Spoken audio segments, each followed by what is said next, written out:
Thank you very much for coming back to listen to Moments of Truth.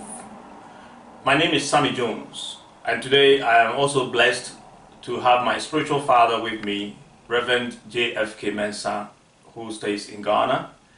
He has an international ministry, so he travels a lot in the world. We're blessed to have him to continue the discussion about love. We are looking at why love gets sour in marriages. In the first clip, we're looking at the fact that, or asking the question, is marriage a boxing club? If not, how come that people who loved themselves and went through sometimes some of the things people do when they supposedly fall in love, you can call it crazy, isn't it? I mean, like, people can travel distances to show they're in love, they can sell stuff to have the money to do, some actually use their parents' stuff which they're not meant to use, just to show their spouse to be that I love you. And that it really worries me that the same people, when they get settled into marriage especially, then you find them staying apart, drifting apart to the point where they become at loggerheads and they become boxing opponents.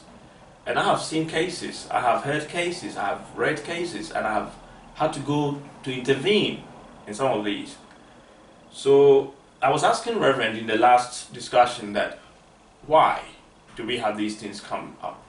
And the first point he made was that some people have a reservoir, an experience, a rich experience of love from their own upbringing and life circumstances. So when they go into relationships, they're able to give it.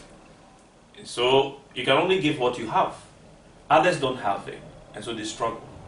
The second point that he's going to continue for us, which he raised last time, was the fact that when you become a Christian, if you're a believer, the Word of God wants us to follow Christ by carrying the nature of God. And if I understood him right, it seems to me that not everybody gets that or walks in that. So Reverend, how would you explain that further for us to get the point you were raising relating to 2 Peter chapter 1? I think the Bible is clear that God created all human beings good, perfect. Okay. But our first parents fell into sin. And in so doing, the sinful nature entered us. You mean the human race? The human race. Okay. And from generation to generation, we have built up an institution, meaning that we are sinners by inheritance, we are sinners by habit, we are sinners by birth, we are sinners by choice, and we are sinners because of the environment in which we are. So we are born with a tendency to doing evil, according to Genesis chapter 6 verse 5 and 6.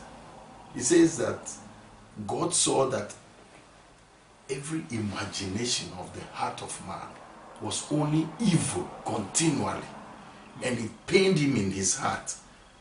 And Jeremiah 17:9 says, the heart is deceitful above all things and desperately wicked.